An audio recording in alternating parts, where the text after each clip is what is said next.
So we're going to tell you about a story. I actually work at Blue Cross Blue Shield of Nebraska, as does Joni, but we're going to tell you a story about a company called CoreLink Administrative Services, which is a joint venture founded in 2009. The joint venture was between Blue Cross Blue Shield of Nebraska and Blue Cross Blue Shield of North Dakota.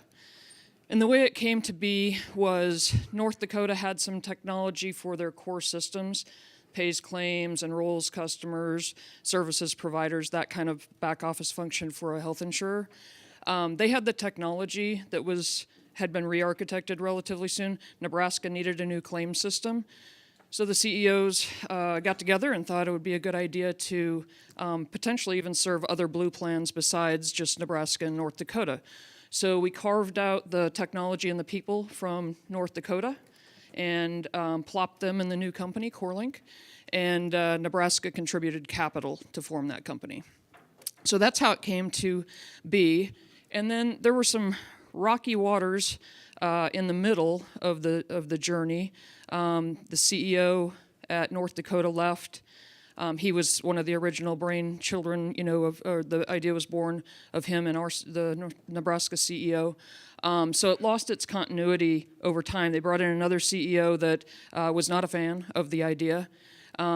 So the company kind of degraded probably in the 2012 to 15 time frame. And the board started to see that there was something goofy going on and that the company maybe wasn't being run well. So they decided to change the management team. So I was asked if I would be willing to go lead it, and I was very excited actually to go lead it. And I said on one condition: one, I'm not moving to Fargo, and two, I'm going to bring a couple of people with me, Joni Wheeler and another individual that headed up our technology area. So it was probably my most brilliant move ever, because that was not a job I could have done alone.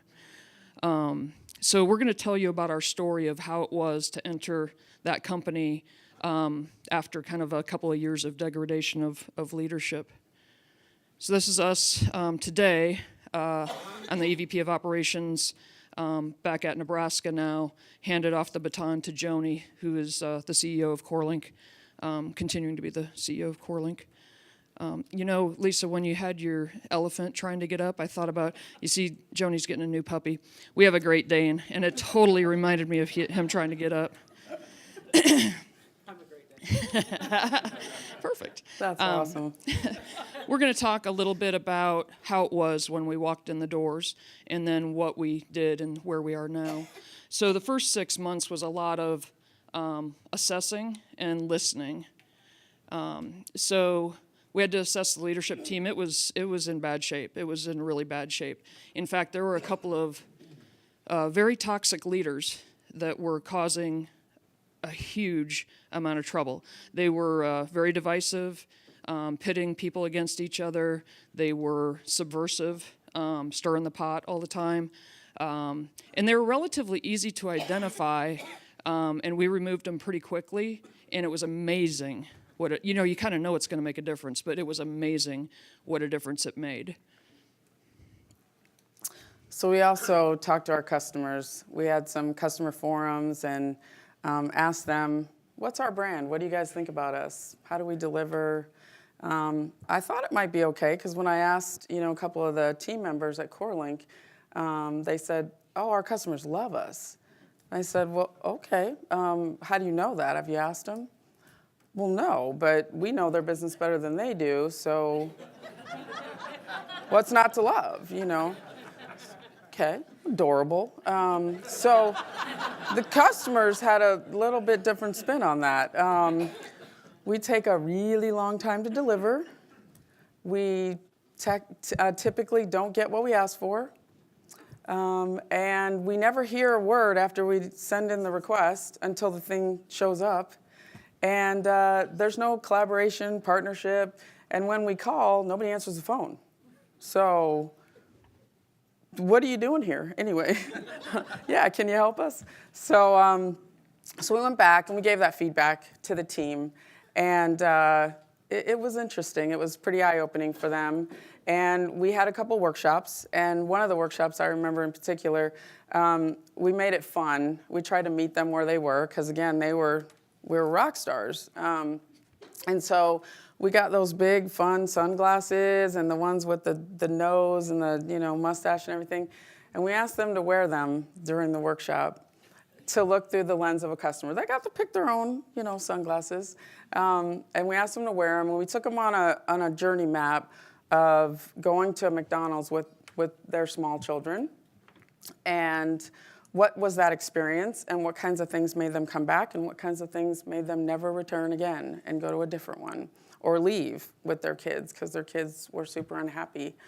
And then we turned it around and we took them on a journey of what our customers must be feeling. So here's how they interact with us, and what do they experience along the way. And in there, it was eye-opening, and there were so many aha moments, and they got to keep the glasses, so it was pretty successful. We also went in and we really wanted to find out what the climate of the team was. So we had one-on-ones with all of the leadership team. I think there were 35-ish leaders at the time. And we went and we had more than 40 roundtables with the teams. And what they said was pretty astounding. There were lots of themes. The very top themes were all about leadership, and how leadership didn't even act like they liked each other, and they certainly didn't act like they liked the teams. They weren't engaged at all. They sat in a room. They didn't know what they did. They said, they sit in that room over at the end of the building. We don't know what they do. And then we get work sometimes. And we get told we should use this tool, but we don't know why. And for some of us, that tool doesn't even work. So it was rough. And we went back and we gave them that feedback. We collated it and put it back out to them and we said, we are the leadership and we're going to change this. And so that's where the change started. And it was funny because one of the tools that Joni's talking about, I remember every single round table that came up, and they were angry. They were not happy about this tool. And when we took it back to leadership, their response was, well, they got a bad attitude. They're just not trying hard enough and make it work. Wow, what a way to think about it. So those leaders are working somewhere else and very happy, I'm sure. Yeah, there's a fit for everyone, just not always at the company we're in, right? Okay, so how did we go about it? What do we focus on? Leadership development was huge, obviously. You can tell by that response, right? So one of the things we did was, and you guys probably, a lot of you know Sally a lot. She's in Nebraska as well. Ooh, Sally, yeah. And so we brought her company in, and they helped us with a lot of stuff. But we brought in their business agility measurement tool to see, because that's one of the things. So CoreLink thought they were agile. Whoa, they were not even close to agile, but they did do stand-ups occasionally, and they had sticky notes all over, so they were agile. And we also brought in a leadership development coach, a company called Mindsets that's local to Omaha as well, very powerful leadership messages to start instilling those messages in the leaders. And we kept that intensity on the customer. We put together kind of a monthly, we called it State of the Union.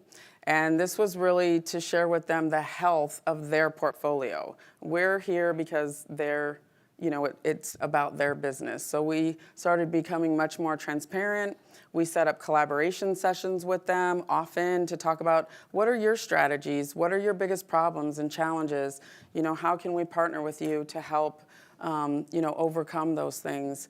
And we just kept building and enhancing those relationships. And I think today our brand is very good. Susan is a customer and on our board of directors, and we think we have a pretty strong brand, so, right? We do. Yeah, you right. do. You do. You practice It's always going to be we. So talent expectations and calibration, this leadership team had not been invested in at all. They were SMEs that had been promoted and not really coached on how to be a leader. So they didn't really know how to evaluate talent, how to reward talent, that sort of thing. So we got them together quarterly, It was extremely painful in the beginning. And talked about, we used a 9-box, and everybody, amazingly, was in the top talent category. Rock stars. And Right? Joni and I, were participants in this, and like, holy cow! I mean, not top talent. This is talent. Some of this talent should not be here. And there were actually tears shed, as we had those. And it wasn't out of bounds dialogue. It's just they had never had that kind of frank discussion before. But I would say today they have incredibly healthy discussions and really see the power of that feedback loop in being able to develop the leaders. Absolutely. So culture is non-negotiable to us, and that's one of the things we did. We came in, the three of us, and we were very aligned in what we wanted with culture, and it was treating people with dignity and respect and collaborating and working as a team. And that's what we said we were going to be as a company.